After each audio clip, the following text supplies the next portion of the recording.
Program Enersol byl založen v roce 2004 a tak nynějším rokem 2014 slaví své 10. výročí. Během posledních 5 let, například za Středočeský kraj, se ročně průměrně účastnilo Enersolu 43 studentů se svými projekty. Cílem tohoto programu je vzdělávat mladé studenty v tématech jako alternativní energie, úspory energie nebo snižování emisí v dopravě. Dále hodnotit jejich úroveň znalostí a nejdůležitějším cílem je propagovat využívání obnovitelných zdrojů energie a úspory energie prostřednictvím osobních postojů mladé generace k těmto tématům.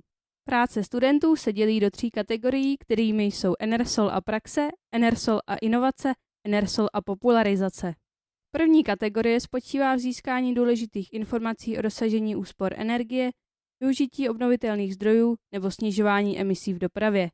Student musí být schopen prezentovat získané informace a především svůj vlastní názor. Druhá kategorie umožňuje využití schopností studentů při tvorbě funkčních modelů nebo učebních pomůcek. Třetí kategorie je zaměřena na samotnou propagaci Enersolu, například v podobě webových stránek, logolinků, propagačních předmětů a různé další.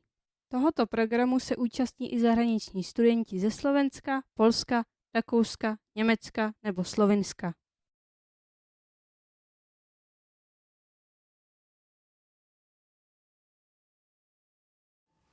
Co mě na práci baví z hlediska mé pozice, takže samozřejmě, protože jsem ředitelkou střední školy, tak mě baví práce s mladýma lidma a baví mě taková práce, která bude mít nějaké uplatnění i v budoucnosti.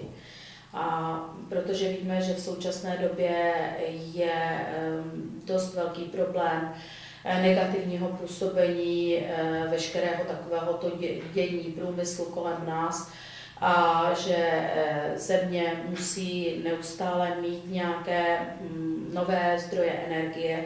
Takže samozřejmě chci působit na mladé lidi tak, aby si uvědomili, že je potřeba využívat obnovitelných zdrojů energie a nevyužívat jenom to, co se jednou veme z té země a v podstatě už se nikdy nevrátí, tak by vlastně naše budoucí generace neměla v čem žít a země by úplně zanikla.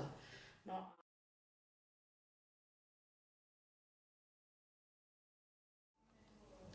Zdravím všechny, jmenuji se Tomáš Koubek a studuji na obchodní akademii v Neveklově.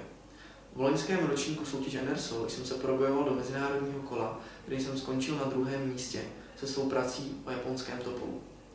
V letošním roce bych chtěl prezentovat svoji práci o moderním vytápění. Všem bych chtěl popřát hodně úspěchů a štěstí. Mějte se.